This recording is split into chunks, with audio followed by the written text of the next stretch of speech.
സ്വർഗരാജ്യത്തിൽ ആർ പ്രവേശിക്കും? സ്വർഗരാജ്യത്തിൽ പ്രവേശിക്കുവാൻ ഒരേ ഒരു വഴി മാത്രം. ഏതാവുന്നു അത് വഴി? നമ്മൾ കേട്ടിട്ടുണ്ടല്ലോ തപസ്സിരിക്കുക എന്ന്. എന്താണ് തപസ്സിരിക്കുക എന്ന് പറഞ്ഞാൽ? പാപം ചെയ്യാതെ, അതായത് ബുദ്ധിയിലും സംസാരത്തിലും പ്രവൃത്തിയിലും പാപം ചെയ്യാതെ ദൈവത്തെ കാണണം എന്നുള്ള ആഗ്രഹത്തോടു കൂടി ഇരിക്കുമ്പോൾ ദൈവം പ്രത്യക്ഷനാകുന്നു. അതെ, ദൈവത്തെ കാണുവാൻ, ദൈവസന്നിധിയിൽ എത്തുവാൻ ഒരേ ഒരു വഴി മാത്രമേ ഉള്ളൂ. ആ വഴിയാകുന്നു വിശുദ്ധിയുടെ വഴി. ലൂക്കോസ് എഴുതിയ സുവിശേഷം 16-ാം അധ്യായം 20 മുതൽ 26 വരെയുള്ള വാക്യങ്ങൾ ശ്രദ്ധിക്കുക. ലാസർ എന്ന് പേരുള്ളൊരു ദരിദ്രൻ വ്രണം നിറഞ്ഞവനായി ധനവാന്റെ പടിപ്പുരയ്ക്കൽ കിടന്ന് അവന്റെ മേശയിൽ നിന്ന് വീഴുന്നത് തിന്ന് വിശപ്പടക്കുവാൻ ആഗ്രഹിച്ചു. ആ ദരിദ്രൻ മരിച്ചപ്പോൾ ദൂതന്മാർ അവനെ അബ്രഹാമിന്റെ അരികിലേക്ക് കൊണ്ടുപോയി. ധനവാനും മരിച്ച് അടക്കപ്പെട്ടു. പാതാളത്തിൽ യാതന അനുഭവിക്കുമ്പോൾ മേലോട്ട് നോക്കി ദൂരത്തു നിന്ന് അബ്രഹാമിനെയും അവന്റെ മടിയിൽ ലാസറിനെയും കണ്ടു. അബ്രഹാം പിതാവേ, എന്നോട് കനിവ് തോന്നേണമേ. ലാസർ വിരലിന്റെ അറ്റം വെള്ളത്തിൽ മുക്കി എന്റെ നാവിനെ തണുപ്പിക്കേണ്ടതിന് അവനെ അയക്കണമേ.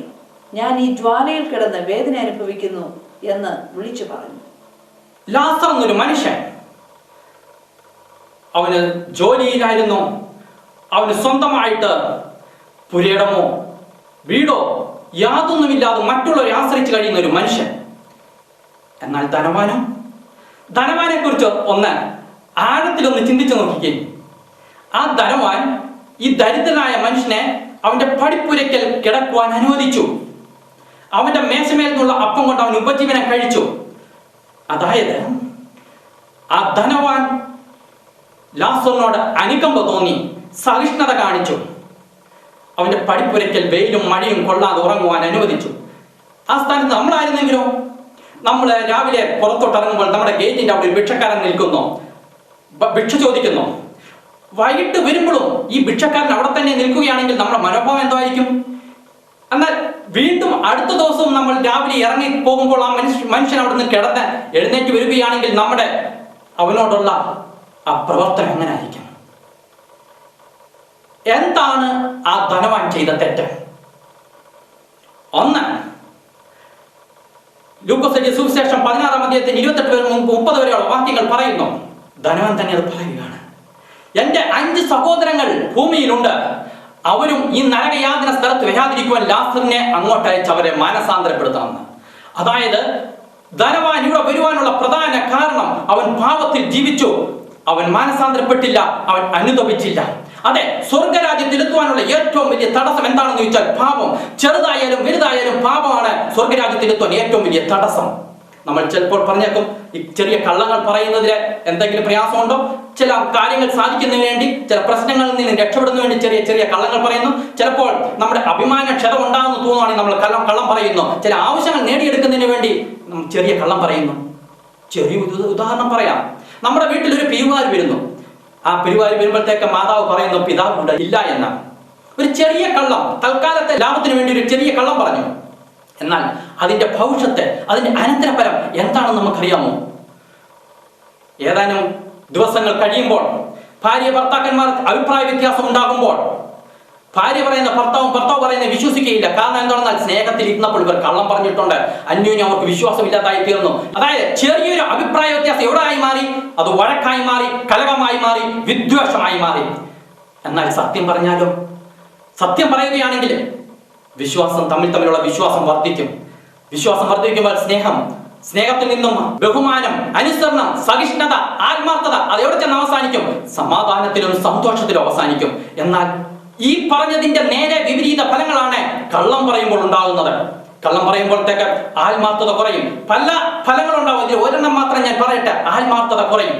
അതായത് ഞാൻ ആത്മാർത്ഥതയില്ലാതെ ജോലി ചെയ്യുകയാണെങ്കിൽ എനിക്കാണോ എന്റെ സ്ഥാപനത്തിനാണോ നഷ്ടം?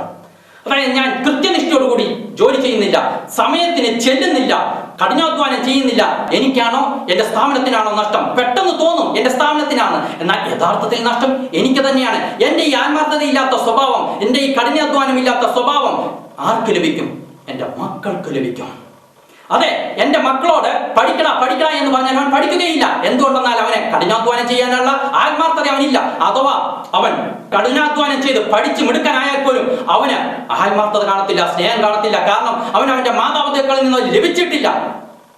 യഥാർത്ഥത്തിൽ മാതാപിതാക്കൾ പറയുന്നത് പോലെ മാതാപിതാക്കളെ ഇഷ്ടമനുസരിച്ചല്ല കുഞ്ഞുങ്ങൾ വളരുന്നത്. കുഞ്ഞുങ്ങൾ മാതാപിതാക്കളെ കണ്ടുപഠിക്കുകയാണ്. ഒന്നുകൂടെ പറഞ്ഞാൽ മാതാപിതാക്കളുടെ സ്വഭാവം മക്കൾ ഒപ്പിയെടുക്കുകയാണ്. അതുപോലെ നാം നമ്മുടെ സ്ഥാപനത്തിൽ നിന്നും ആത്മാർത്ഥതയില്ലാതെ പേന, പെൻസിൽ അതുപോലുള്ള സാധനങ്ങൾ അടിച്ചു മാറ്റിയ സ്ഥാപനത്തിന്റെ പേരിൽ അധികാരം ഉപയോഗിച്ച് നമ്മൾ കമ്മീഷൻ, കൈക്കൂലി എന്നിവ വാങ്ങിച്ചാൽ ആർക്കാണ് നഷ്ടം? കൈക്കൂലി വാങ്ങിക്കുന്നവരെ, കള്ളത്തരം കാണിക്കുന്നവരെ ആരും ബഹുമാനിക്കുകയില്ല. അതുപോലെ തന്നെയാണ് മൂല്യമുള്ളവരെയാണ് എല്ലാവരും ബഹുമാനിക്കുന്നത്. നമ്മുടെ മക്കളായാലും ജീവിത പങ്കാളിയായാലും നമ്മളെ അനുസരിക്കുവാൻ നമുക്കൊരു മൂല്യം വേണം. ഇതുപോലെ ആത്മാർത്ഥതയില്ലാത്തവരെ തൻ്റെ മക്കൾ അനുസരിക്കുകയില്ല, ബഹുമാനിക്കുകയില്ല. അതുകൊണ്ട് മാതാപിതാക്കൾ നിയന്ത്രണത്തിൽ നിന്നും മക്കൾ പുറത്തു പോകുന്നു. എവിടുന്ന് തുടങ്ങിയതാണെന്ന് വെച്ചാൽ ഒരു ചെറിയ കള്ളം പറഞ്ഞതിൽ നിന്നും. അതെ, വലിയ പാപമാണെങ്കിലും ചെറിയ പാപമാണെങ്കിലും പാപം തന്നെ. ധനവാൻ രണ്ടാമത് ചെയ്ത പാപം എന്താണെന്ന് ചോദിച്ചാൽ സമസൃഷ്ടികളെ സമഭാവനയിൽ കണ്ടില്ല. മത്തായി എഴുതിയ സുവിശേഷം 5-ാം അധ്യായം 22-ാം വാക്യത്തിൽ യേശു പറയുന്നു, സഹോദരനോട് നിസ്സാര എന്ന് പറഞ്ഞാൽ ന്യായവിധിക്ക് യോഗ്യനായി തീരും. അതെ, ചെറിയൊരു പാപം നരകത്തിലെത്തുവാൻ കാരണമായി തീരും. ഈ ധനവാൻ സമസൃഷ്ടിയായ മനുഷ്യനോട് സ്നേഹിച്ചില്ല, കരുതിയില്ല. കർത്താവ് യേശു ക്രിസ്തു പറയുന്നു, മത്തായി എഴുതിയ സുവിശേഷം 25-ാം അധ്യായം 34 മുതൽ 36 വരെ ഉള്ള വാക്യങ്ങൾ, അതുപോലെ 40-ാം വാക്യങ്ങൾ ശ്രദ്ധിക്കുക. എന്റെ പിതാവിനാൽ അനുഗ്രഹിക്കപ്പെട്ടവരെ വരുവിൻ, ലോകസ്ഥാപനം മുതൽ നിങ്ങൾക്കായി ഒരുക്കിയിരിക്കുന്ന രാജ്യം അവകാശമാക്കിക്കൊള്ളുവിൻ. എനിക്ക് വിശന്നു, നിങ്ങൾ ഭക്ഷിപ്പാൻ തന്നു. എനിക്ക് ദാഹിച്ചു, നിങ്ങൾ എനിക്ക് കുടിപ്പാൻ തന്നു. ഞാൻ അതിഥിയായിരുന്നു, നിങ്ങൾ എന്നെ ചേർത്തുകൊണ്ടു. ഞാൻ വസ്ത്രമില്ലാത്തവനായിരുന്നു, നിങ്ങൾ എനിക്ക് വസ്ത്രം തന്നു. രോഗിയായിരുന്നു, നിങ്ങൾ എന്നെ കാണുവാൻ വന്നു. തടവിലായിരുന്നു, നിങ്ങൾ എൻ്റെ അടുക്കൽ വന്നു. എൻ്റെ ഈ ഏറ്റവും ചെറിയ സഹോദരന്മാരിൽ ഒരുത്തന് നിങ്ങൾ ചെയ്തിടത്തോളം എല്ലാം എനിക്ക് ചെയ്തു എന്ന് ഞാൻ സത്യമായിട്ട് നിങ്ങളോട് പറയുന്നു എന്ന് അരുളി ചെയ്തു. എനിക്ക് വിശന്നു, നിങ്ങൾ ഭക്ഷിപ്പാൻ തന്നില്ല. അതെ, എനിക്ക് വിശന്നു, എനിക്ക് ഭക്ഷിപ്പാൻ തന്നില്ല. ധനവാനായ മനുഷ്യൻ അവന് ആവശ്യമില്ലാത്തതെല്ലാം ഈ മനുഷ്യൻ കൊടുത്തു. ധനവാൻ ആവശ്യമുള്ളതിൽ നിന്നും ഒരു ചെറിയ പങ്ക് പോലും മാറ്റിവെക്കുവാൻ സാധിച്ചില്ല. എന്നാൽ നാം ഭാരതത്തിൽ എത്രയോ പേർ പട്ടിണിയിൽ കിടക്കുമ്പോൾ നാം നമ്മുടെ ആഹാരം നമുക്ക് ആവശ്യമില്ലാത്തത് പോലും വെറുതെ കളയുകയാണ്. നമുക്ക് ആവശ്യമില്ലാത്ത വസ്ത്രം നമ്മൾ ആവശ്യമില്ലെങ്കിൽ കത്തിച്ച് കളയും. നമ്മുടെ അവസ്ഥ എവിടാകുന്നു? 2 പാപമാണ് ധനവാൻ ചെയ്തത്. ഒന്ന്, പാപത്തെക്കുറിച്ച് അനുതപിച്ചില്ല, മാനസാന്തരപ്പെട്ടില്ല. 2, അവനവൻ്റെ സമസൃഷ്ടികളോട് സമഭാവനയിൽ കണ്ടില്ല, അവരെ സ്നേഹിച്ചില്ല, അവരെ കരുതിയില്ല. അതെ, നാം ഇതുവരെ ചെയ്ത പാപങ്ങളെല്ലാം ആർ നമ്മളോട് ക്ഷമിക്കും? സ്വർഗത്തിലേക്ക് ചെല്ലുവാൻ തടസ്സമായിരിക്കുന്ന പാപങ്ങൾ ആർ ക്ഷമിക്കും? കർത്താവ് യേശു ക്രിസ്തു പറയുന്നു, ലൂക്കോസ് 13:3, മാനസാന്തരപ്പെടാഞ്ഞാൽ നിങ്ങൾ നശിച്ചു പോകും. ലൂക്കോസ് 7:48 കർത്താവ് യേശു ക്രിസ്തുവിന്റെ അടുക്കൽ ഒരു പാപിയായ സ്ത്രീയോ വരുന്നു. അവളോട് പറയുന്നു, നിന്റെ പാപങ്ങൾ ഞാൻ മോചിച്ച് തന്നിരിക്കുന്നു എന്ന് പറഞ്ഞ നിമിഷം തന്നെ അവളുടെ സകല പാപങ്ങളും അവൾ വിട്ടുപേക്ഷിച്ചു. അതെ, സൃഷ്ടാവായ ദൈവത്തിന്റെ മുമ്പിൽ സൃഷ്ടിയായ മനുഷ്യന്റെ സകലവിധമായ ദുഷ്ടതയും സകലവിധമായ പാപങ്ങളും അവനെ വിട്ടിട്ട് പോയി. നമ്മെ തേടി വന്ന ദൈവം, നമ്മെ സ്നേഹിക്കുന്ന ദൈവം, 1 യോഹന്നാൻ 1:7 പറയുന്നു, കർത്താവ് യേശുവിന്റെ രക്തം സകല പാപവും പോക്കി നമ്മെ ശുദ്ധീകരിക്കുന്നു. യോഹന്നാൻ 1:12 പറയുന്നു, യേശുവിനെ സ്വീകരിച്ച് യേശുവിന്റെ നാമത്തിൽ വിശ്വസിക്കുന്ന ഏവർക്കും ദൈവത്തിന്റെ മക്കളാകുവാൻ അവകാശം കൊടുത്തു. നിങ്ങൾക്ക് ദൈവമക്കളാകുവാൻ ആഗ്രഹമുണ്ടോ? ദൈവം നിങ്ങളെ സ്നേഹിക്കുന്നു. കർത്താവായ ദൈവം മനുഷ്യൻ സ്വർഗരാജ്യത്തിൽ ചെല്ലുന്നതിന് വേണ്ടി ദൈവം മനുഷ്യനായി അവതരിച്ചു. എന്തിനു വേണ്ടി കർത്താവ് യേശു ക്രിസ്തു കഷ്ടം സഹിച്ചു, പ്രയാസം സഹിച്ചു എന്ന് ചോദിച്ചാൽ, ഇതുപോലുള്ള പ്രയാസങ്ങളുടെ നടുവിൽ പ്രയാസത്തെ എങ്ങനെ തരണം ചെയ്യണമെന്ന് കാണിച്ചു തരുവാൻ. കർത്താവ് യേശുക്രിസ്തുവിനെ നിന്ദിച്ചു പരിഹസിച്ചു, അതേ പാപം കർത്താവ് യേശുക്രിസ്തു തിരിച്ച് ചെയ്തില്ല. അതുപോലെ നമ്മുടെ പ്രയാസങ്ങളുടെയും ദുഃഖങ്ങളുടെയും സമയത്ത് നാം പാപം ചെയ്യാതെ എങ്ങനെ ജീവിക്കണമെന്ന് കാണിച്ചു തരുവാൻ കർത്താവ് യേശുക്രിസ്തു മാതൃകയായി. മരിച്ചു കഴിഞ്ഞൊരു ജീവിതമുണ്ട് എന്ന് പറഞ്ഞാൽ നമ്മൾ വിശ്വസിക്കുകയില്ല. അതിനായി കർത്താവ് യേശുക്രിസ്തു മരിച്ച് ഉയർത്തെഴുന്നേറ്റ് 500 പേർക്കോളം സാക്ഷിയായി. അവർക്ക് വിശ്വാസം മാത്രമല്ല, അവർ നേരിൽ കണ്ടതാണ്, അവർ അനുഭവിച്ചതാണ്. അതെ, നാം പൂർണ്ണമായി പരിപൂർണമായി വിശ്വസിക്കുന്നതിന് വേണ്ടി കർത്താവായ യേശു മരിച്ച് ഉയർത്തെഴുന്നേറ്റു. നിങ്ങളുടെ പാപം ക്ഷമിക്കുവാൻ ദൈവം തയ്യാറാകുന്നു.